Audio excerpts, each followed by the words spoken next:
it is Wednesday once again. Woohoo! And this Wednesday, our top 5 list is top 5 debut novels.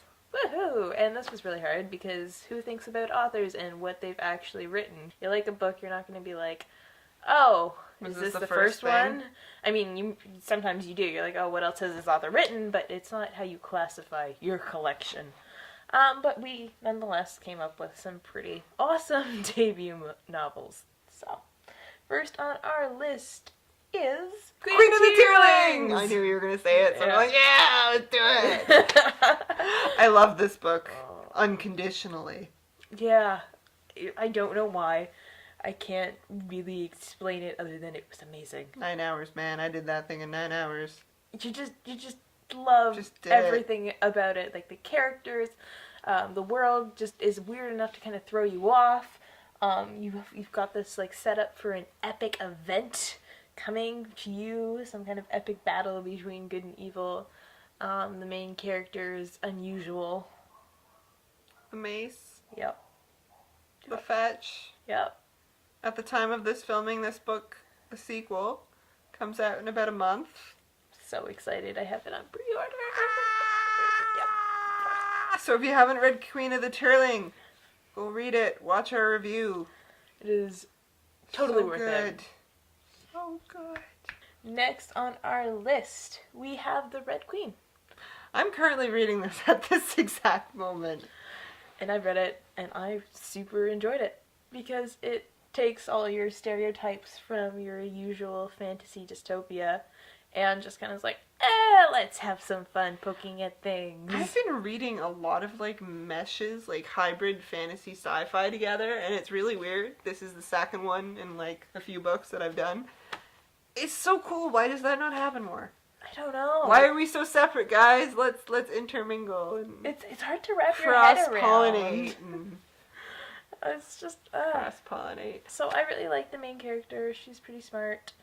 You know, you've got the dynamic of the two brothers who are vying for her affections, but the way it approaches the problems, like especially like the racial diversity between the silvers and the reds, that, you know, like you feel like it was well thought out, and it never goes where you think it's gonna go. So. It's fun. I'm having fun. Yeah. I'm like 200 pages in. Yeah. You just get to the end and enjoy the crap out of it. The action scenes are good too. My question is this a standalone?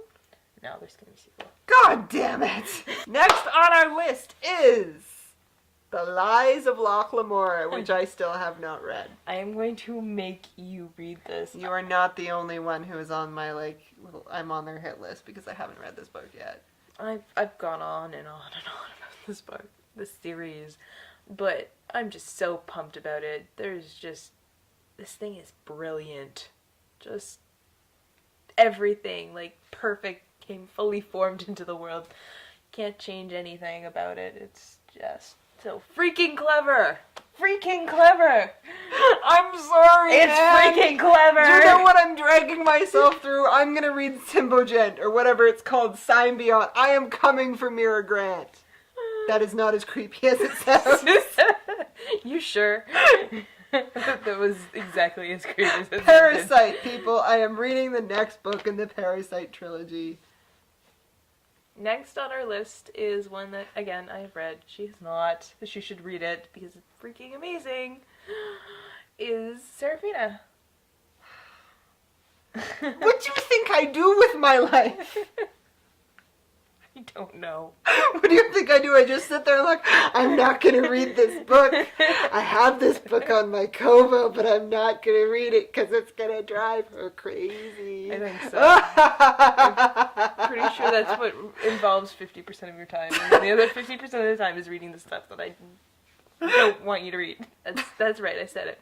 Don't make me throw another bad fantasy novel at you, because I will. You've thrown at me 7, and I'm reading them. I am reading them. That is a topic for another video, we promise.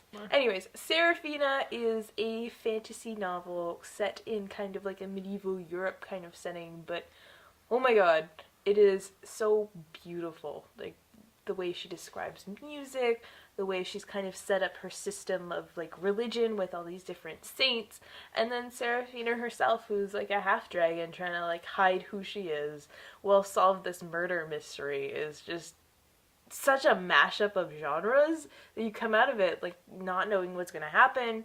The characters are like well thought out. They're not just following stereotypes to follow stereotypes. They're like, no, we have goals, we have dreams, we need to do this shit, and you know what? It's not always going to work out happily ever after. The second one, Shadow Scale, came out recently. Not as good, but still really, really good. And like her whole world building was just incredible and beautiful. And last on our list is Graceling by Kristen Gashore. You should go check out our review. We did one a very long time ago. I made Chelsey scream. When? At the beginning. I sneak up behind your chair. And you're like, how did you get in this room? Do you remember filming that? I do. You thought it was so clever when you wrote it. Oh my god. It was so long ago. Yeah. It's like a fantasy superhero mashup. Yay, That is what the book mashups! is. That is what this book is. And you should totally read it. The main character is awesome. The villain is kind of super creepy. And yeah, it was a lot of fun. I think 4 out of 5 of the books on our list were some kind of mashup. with Yeah, fantasy. what does that say about us as people? Good things. Lots of good things. Anyways, the main character was very strong. She had like some interesting powers. Trying to figure out what her power was. And pretty crazy villain. Let's be real here. You just totally said everything I just said, so we agree on something. For once. Yeah! So, that was our list of top 5 debut novels. And tell us what you think. Got any fantasy debut novels that we should be checking out? Or maybe something different, like horror. I Don't like even. horror. I love horror. Don't even. I do. Bye!